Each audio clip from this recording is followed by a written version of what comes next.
Hello, ladies and gentlemen, this is your friend Surina, and today we will continue with CoN 2023 action. Today we have another really good two players. We have Touro from Iberos clan, and we have Markus from Aux clan. Well, first to say, these two players have already played each other in the group stage.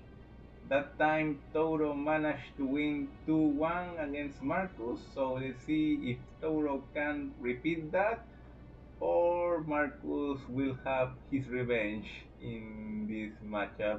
So, well, let's see Touro's army quickly. Let's pause for a second. Touro has 6 regular archers, 4 upgrades, 1 Rhodian slinger, 2 upgrades, 6 armor hoplites, 3 upgrades, 1 Spartan, and 6 Greek cavalry, 5 upgrades.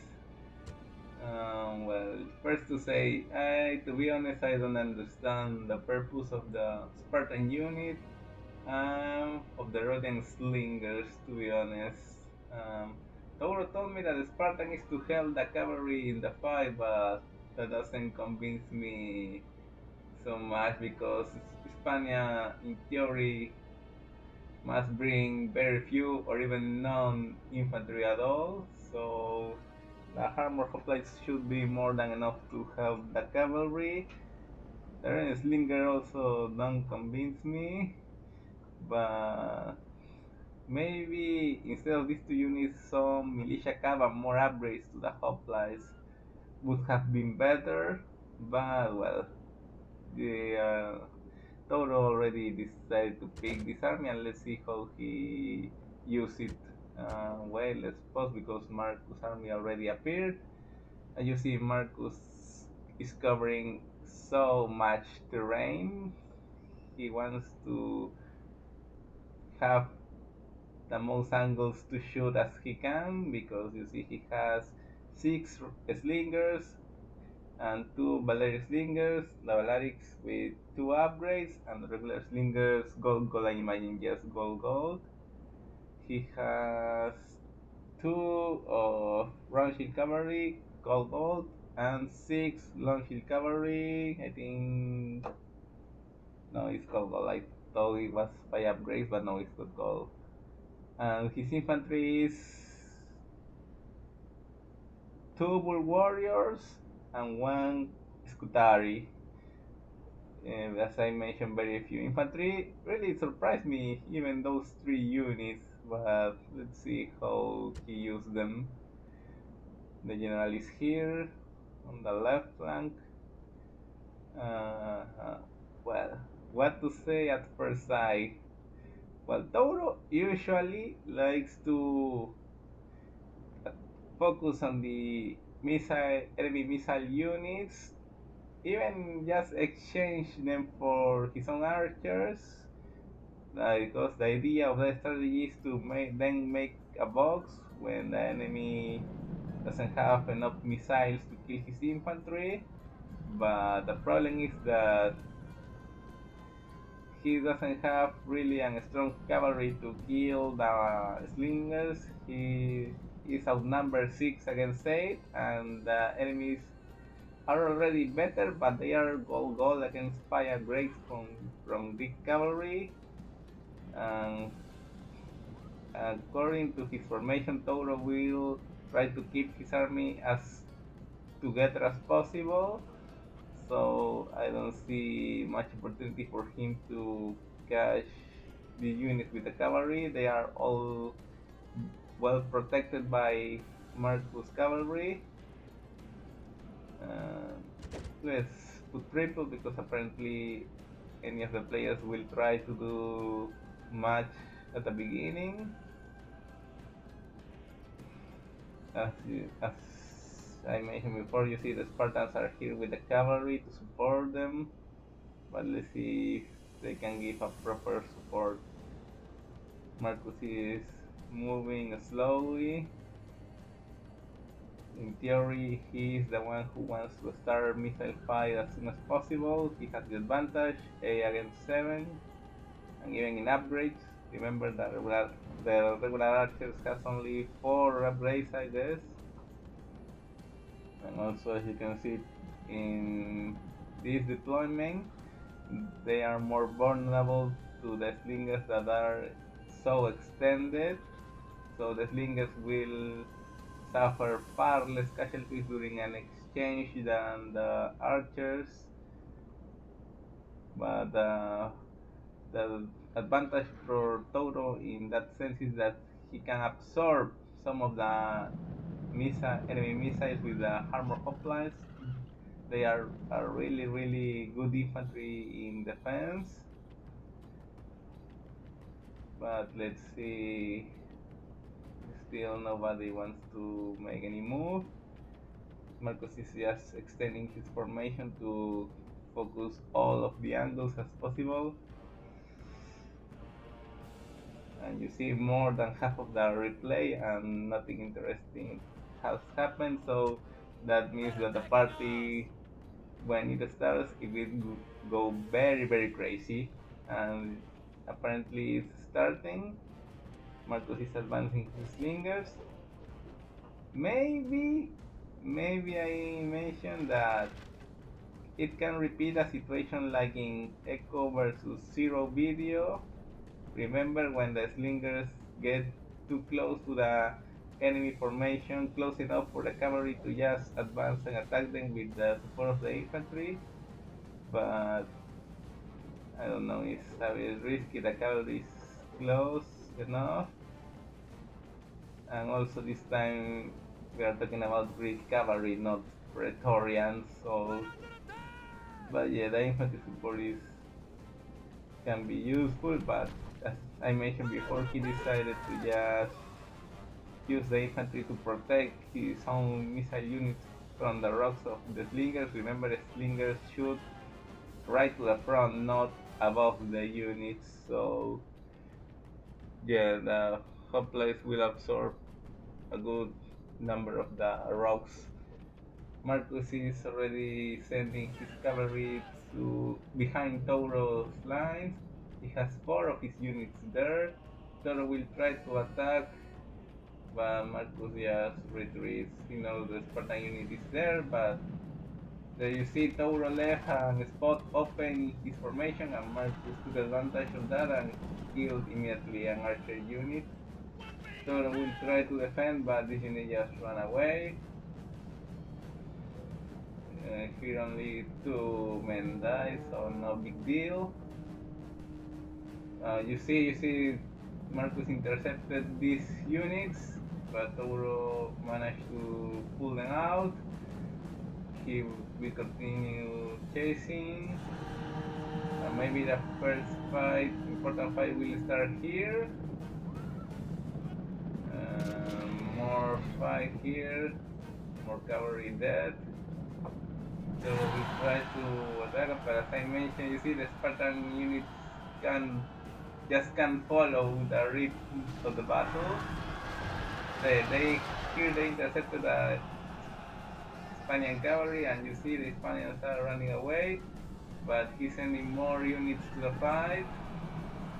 Touro has to take his cavalry out, but the problem is, as you can see, the Greek general is exposed to an attack from the back, and that's exactly what Markus is going to do. All the units against the general, and he managed to break it. The infantry is helping as well. These good warriors are good enough to fight for some time with the hoplites. As you can see, all this side is completely broken. Just Your these 2 general shames units himself. He runs. remain fighting. So will his army stand when he shows such There courage? is a cavalry unit that came back for Touro, but as you can see, Hispania still have so many missiles. Well, the infantry fight just continued. The Spartans are now fighting against the infantry. You can see here all the cavalry that Markus still has. is all what I still have. Yes, yes. But really, at this point, Markus can really just shoot these units to the end. Just shoot, shoot, shoot until his units waste all their ammunition. You see Touro try to attack the Balearic slingers with his big cavalry, but it wasn't enough. The unit just broke. Touro managed to catch one of the slingers with his units, but I don't know. I think the game is already over at this point. Touro lost all of his cavalry, his missiles, while Hispania missiles are still with very very good numbers. So yeah, you see the replay is about to That end, the and gods yet should Touro witness such a finally day, admit such a defeat. defeat. Shame So is this our only time reward. Markus starts winning the series 1-0, and you have here the results. Let's I leave the total statistics for this matchup as well. And now, well, GG to both players. Really, Marcus' strategy was very clear. He knew exactly what to do against Touro formation, and that's how he managed to take the victory. And as I mentioned, a little mistake from the army choice from Touro. Maybe 8 cavalry could have helping a bit more, but well, yeah, let's just go to the second battle, people. See you there. Await. Here we are, people, for the second battle between Touro and Markus. This time, Touro will play with the Seleucids, and Markus will play with Dacia. And to be honest, Markus really has two bad factions. To be honest, Hispania and Dacia. That's too bad, too unlucky. But as you see, even with those really bad factions, he managed to keep winning, and he came as far as the playoff stage. Well, that speaks about how good he is. And if he managed to win this battle, he will advance. But Touro still has the opportunity to come back. And let's see Touro's army for this battle. He has only 5 regular archers, Greek archers, no upgrades at all, 4 peasants. His cavalry is the strong one. He has 5 cataphracts, I guess. Yes, 5 cataphracts. No, 4 cataphracts, I'm sorry. 4 upgrades, 1 chariot with upgrades as well. 2 upgrades, I guess. And 4 militia, no, 3 militia cavalry, right? Yes, 3 militia cavalry. Well, again, what to say? Maybe well, first of all, he should have bring 6 archers. He should have sacrificed a peasant and maybe an upgrade here for the chariots to bring all 6 archers. And also, they have no upgrades at all, so Touro just is just giving up the archer fight to Markus. Well, it's normal because Dacia will bring horse archers and elite archers, so that might not be a bad idea.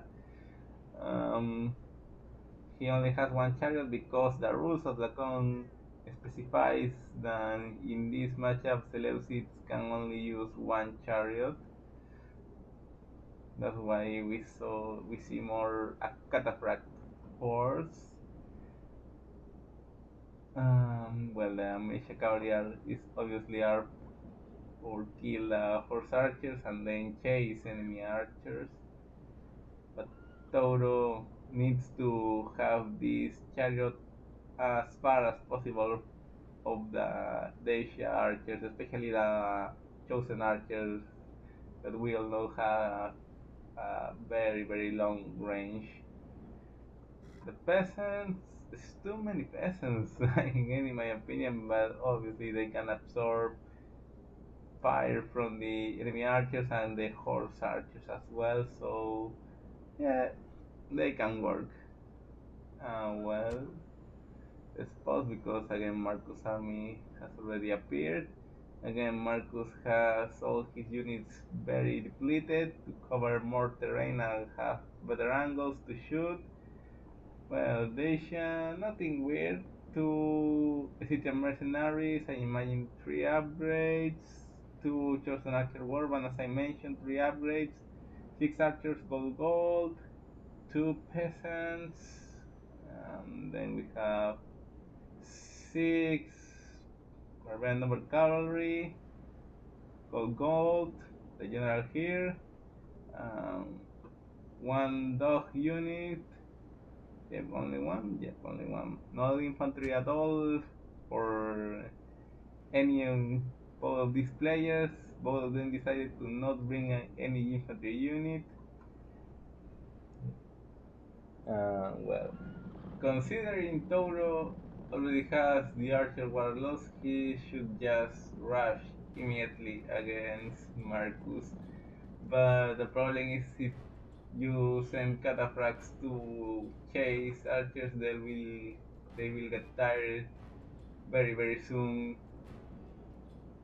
And I was thinking about this matchup before making the video, and I was asking me if maybe companions would have been a better choice than the cataphracts because they are cheaper, can move faster to chase the archers, and also they have the very good charge of 9, similar to the katas.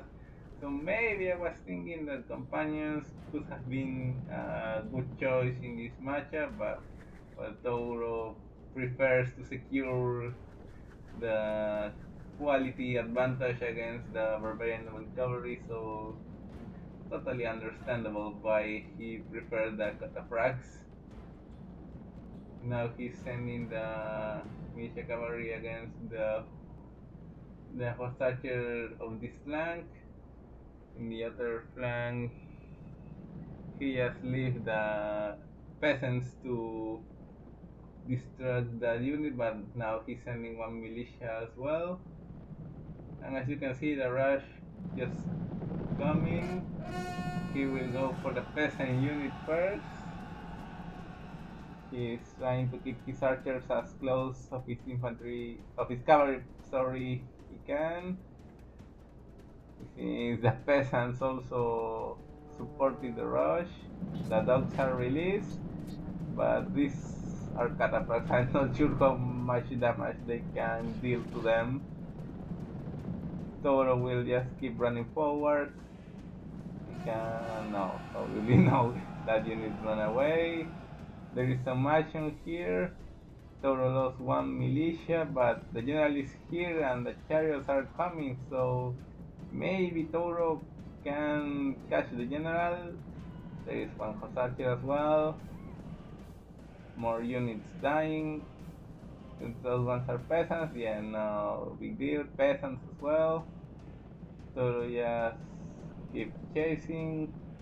But as I mentioned before, the cataphracts are not the best units to chase archers. They will get tired very quickly. The dogs are here chasing the cataphracts. And so many things happening at the same time. But Touro, as you can see, bring all his archers to this side of the map. He gave up in chasing the general and is returning his chariots here. And I must say, Touro was very lucky, at least until this point. I didn't see any unit trying to shoot the chariots. You see one archer dead, so close to the rail line, so it won't return. This cavalry unit is also very isolated. Maybe Touro could have sacrificed an archer unit to charge melee against that unit to avoid them to leave, but well, maybe he will manage to get stop this unit, but no, they run away. Very close, but they run away. A chosen archer unit dead. That's very good for Touro.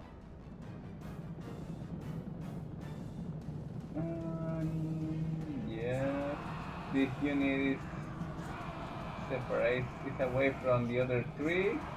That's why Markus is trying to catch them with his cavalry, but Touro will turn around and fight. The units have to run away. Mm, Touro still has two archer numbers, I guess. No, not that much. He has just four archers left and one with just 15 men.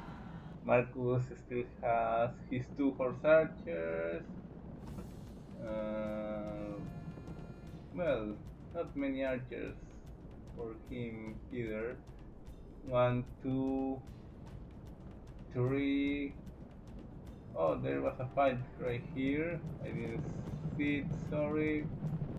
Another archer unit away. So we'll try to help his militia cavalry with the general unit. I'm not sure if that's the best option. It's better to keep the general close to the other units. But as you can see, Markus will lose another missile unit. But I think he still has the missile advantage. He just needs to finish Touro's archers, and then we'll have his archers free to shoot the cavalry or even the chariots. But yet, considering these were no upgrades archers, is pretty impressive that they are still alive to this point. Markus will try to rush. The focus are these two archers. He managed to break one of them. Touro, in exchange, made the peasant unit run away. Nothing important, it only lost two men. Oh, the charger is here trying to catch this cavalry. They will manage to do it. Oh, not the cavalry. But as I mentioned, you see many things happening at the same time. Yep. But he managed to pull out. You see archers dying, cavalry fighting finally. It's shorter, but I think Cataphracts has the advantage here. It's just a 3v2. I think the barbarians of the cavalry need to be at least 2 against 1 to win, and even in that situation, they will have difficulties to beat the Cataphracts. The chariot finally got crazy. Well, the horse archers are here. They should be shooting. They. Oh, he managed to catch them, but nah, they will just escape. Yeah. So you see, Markus managed to kill all Touro's archers. Touro also kills some units, but these peasants will come back. And now both of them must be really careful with these chariots. Oy, very close that. But you see Touro will keep chasing enemy units. Instead of raising wedge formation, not sure of that. To chase archers, it's better to leave them in more normal formation. Well, the problem for Markus is that he has too few cavalry left. You see, apparently only these men. Here another one with eight soldiers. The horse archers are still shooting, and it's a good idea because they are shooting to the back of the cataphracts. So still has a militia here. Try to catch them with the cavalry. But as I mentioned, in wedge formation it's too difficult to chase enemy units. Touro needs to keep all his remaining units as close as possible to each other because he only still have his 4 cataphracts and 1 militia cavalry. I think all the rest of his army is already gone, while Markus still have some archers. No, these are horse archers, peasants. Oh, apparently Markus lost all of his archers as well. And in which moment I didn't even see that. Apparently they will move. Touro is moving here to rest. Markus is sending his horse archers to skirmish them.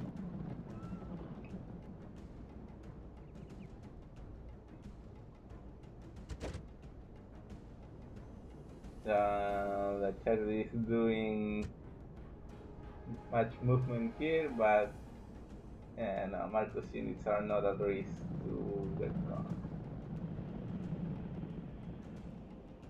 Well, apparently the only missiles Markus still have are these 2 horse archers. All the damage they can do to the cataphracts is welcome because it's 5 Dacian cavalry units, 6, but one of them with just 2 men. And Touro still has his 4 cataphracts with, yeah, still these decent numbers, 24, 23, just this one is at half range. Chariots are doing what they know to do to be really uncomfortable and annoying. These horse archers doesn't have more ammunition.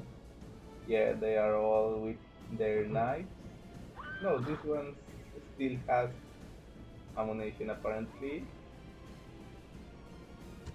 Let's put triple until something interesting happens, because apparently both players will decide to rest their units for a while, and that's very useful for Touro, as I mentioned that cataphracts are all exhausted for all that time chasing archers.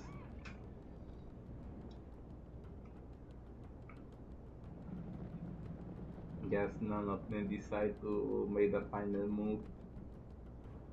At this point, I think Touro maybe has a little advantage, obviously because they are cataphracts, but also because Dacia lost much part of his missiles, so that's why his only unit to shoot to the cataphracts are these horse archers.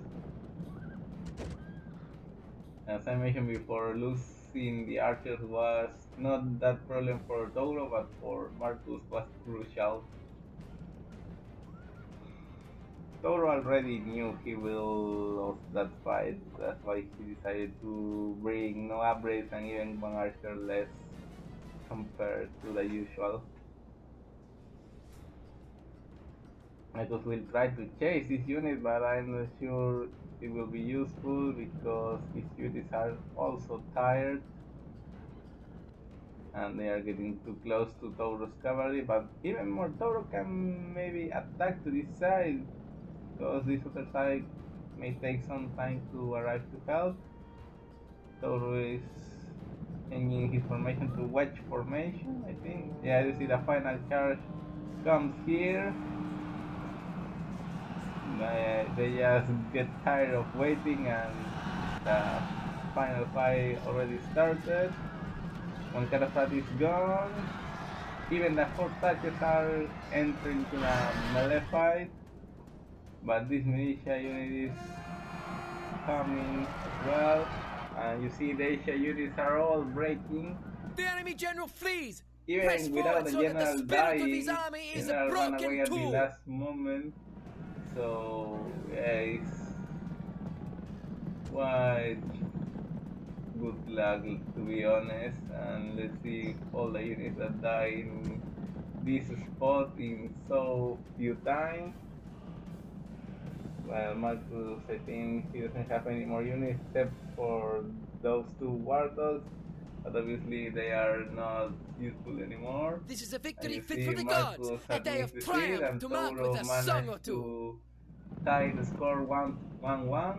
So it will all depend into a third battle between these two great players. In the last battle, Touro will be playing with the Seleucids, and Markus will bring Hispania again. So, well, don't forget the statistics. As always, obviously the unit with most kills was the Cataphracts. You see no much damage of the archers again. As I mentioned, Touro just want to. It wasn't interested in them because he knew the archer losses was already lost from the beginning. Well, that's all for this second game. Let's go to the third one.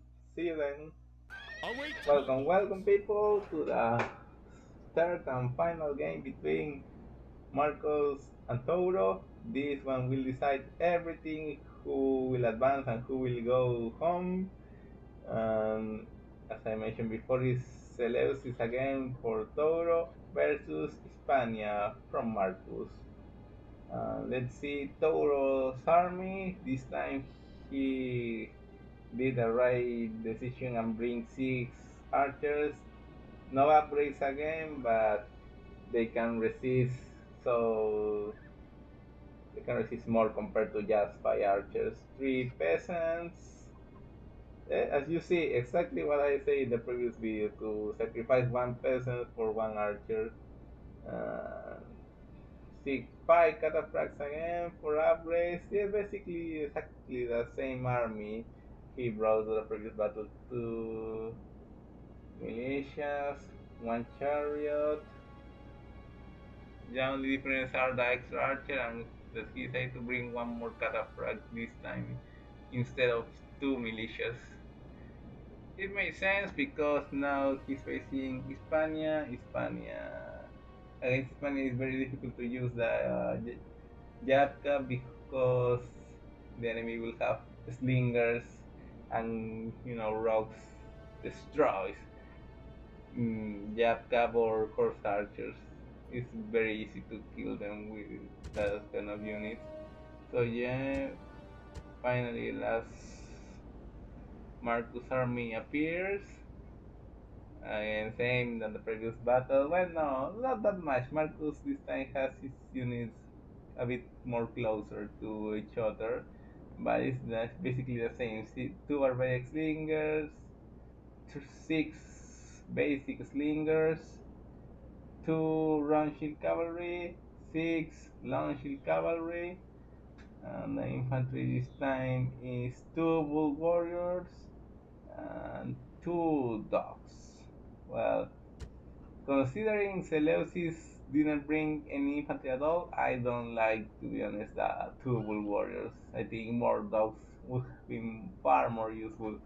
Dogs are really, really good when the enemy doesn't have infantry to contain them, especially if they are pikes. The pikes just kill the dogs pretty easily.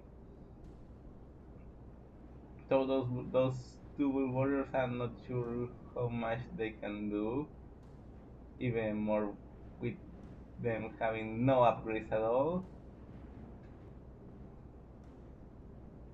Again, same as versus Dacia, the rules say that Seleucid can only bring 1 chariot to this matchup, but considering they are slingers this time, the chariot doesn't need to be afraid of advancing because obviously the slingers can shoot fire. They can make the chariots go crazy, but it will take far longer compared than regular archers. The peasants are doing their job to absorb enemy ammunition. Markus is sending his bull warriors to attack this peasant unit, and Touro is sending cataphracts to attack the bull warriors. The dogs are also released. Just there, as you can see, the bull warriors are just running away that easily. They break. Touro is rushing both in the center and in the right. Again, he's using archers and peasant units, but really Touro is not interested in that. He just needs to destroy the enemy missile units.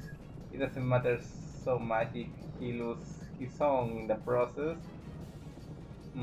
Two units to chase this only slinger, that's not that good. One of the units should be attacking here. Well, there is a problem here. This cataphract and these chariots are so close to each other, and that might might be really bad for Seleucids if this chariot go crazy.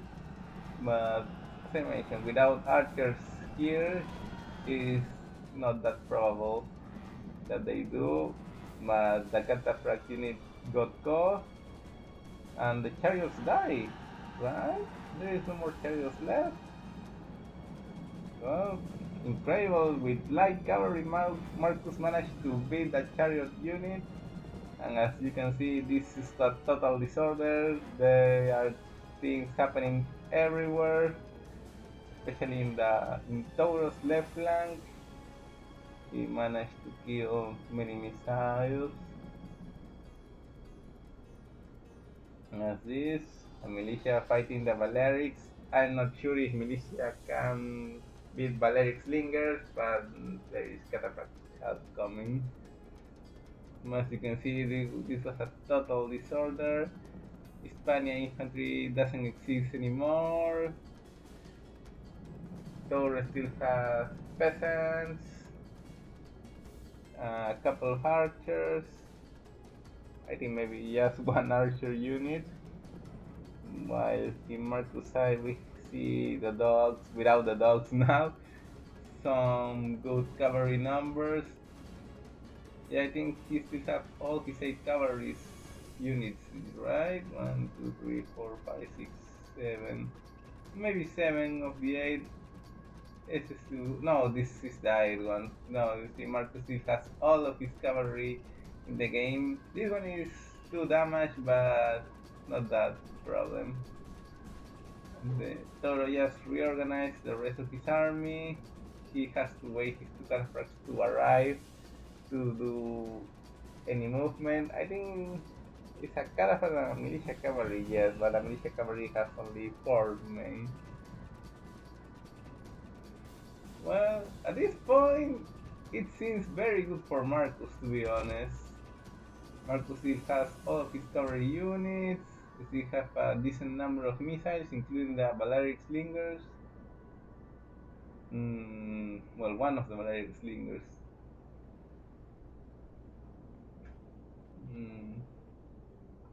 The militia cavalry here, another here, but with low numbers.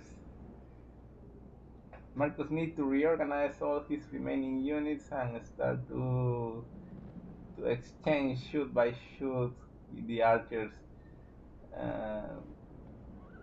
Well, the thing is obviously that the cataphracts are far superior to Hispania cavalry, even if they are outnumbered 2 to 1, like in this situation might be.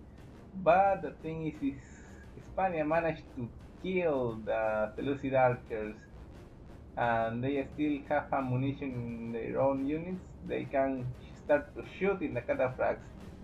It will be very difficult to kill them, but that will make them damage slowly but surely, and any help that the cavalry can have against the cataphracts is welcome, obviously, always. Touro is start rushing again. He will try to take advantage of those units. He catch them and kill them. Markus, as I mentioned, even that he has the cavalry advantage, he needs to keep shooting and shooting and shooting. Oh, a bull warrior is still here because he needs to weak the katas as much as possible. Markus again chasing in wedge formation. I already said that I don't like that. If you are going to chase a unit, it's better to put a normal formation, and when you will charge the important units, then it's when you can put the wedge formation again. What to say now? Marcus units are a bit separated from each other. You see the distance between these three and the rest of the army. There is one more here chasing the militia, but he decided to stop the persecution. Let's put a bit of triple. Oh, sorry. Touro managed to catch one cavalry unit, but it just ran away to the safe. On the other side, one Yapka running away. The warriors are here. They will attack the peasants, right? Yes. Well, Toro is now he's using the wedge formation, and as I mentioned, that's because he wants to start a kappa immediately. That's the only real purpose to do this formation already. He will kill the bull warriors first. Yeah, bye bye to the bull warriors. Only one archer unit left. We'll use the peasants to make sure this unit don't return. He's sending the cataphracts for a rush. The militia cavalry is also here to attack missile units, but he must keep them close to his cataphracts or these units can be destroyed pretty easily by the slingers or by the enemy cavalry. Now Touro changed his focus, he's rushing for his left, and yeah, one slinger unit run away. Markus reacts a bit late, but no side will lose more units in that sector, except for those slingers. 13 might still return, not really sure, because the stage of the battle. And this unit will get caught. Yeah, they got caught, and they suffer good casualties against the cataphracts. So yeah, that's not good news for Markus. His cavalry is already far weaker than the Seleucid one, so he can't lose men that way. And there is also another charge coming. 2v3, but they are cataphracts. There you see just how they are resisting, and those two units already break before any help can come. Another unit got caught, and just like that, Markus lost 3 units. These other two are going to the action, but now, yeah, they are carrying two separated from each other, and Touro is killing them one on one. Markus managed to escape these units. Two more here. But after all those casualties, I'm not sure if Markus can win now. I think Touro has the upper hand because of how strong the cataphracts are, and he still has his general to give morale. Here Markus thought he has catching the general, but it won't work. Already two more units that got defeated, God be and yeah, praised! finally This victory Markus surely admit their work, defeat. not Unfortunately that of for mortals him, like us. those last cars were too disorganized. If he had managed to charge with all the units at the same time, maybe he would have beat Touro's cataphracts. Because, as I mentioned before, apparently the battle was in really good position for Markus for the most part. He still had slingers to hit the cavalry, he has more numbers, but apparently cataphracts are just cataphracts. They are too strong, too good, even more if the general is helping them. And yeah, this is all for the series. It's another 2-1 for Touro. He managed to beat Markus again, and unfortunately, that will be all for Markus in the CoN. Anyway, he did a really good job with, as I mentioned before, two bad factions like Hispania and Dacia. And well, let's see how Touro will do against his next opponent. And GG for him. Congratulations, my friend. As always, the final statistics of this series. And I think that's all for today, guys, and see you the next time. Bye bye.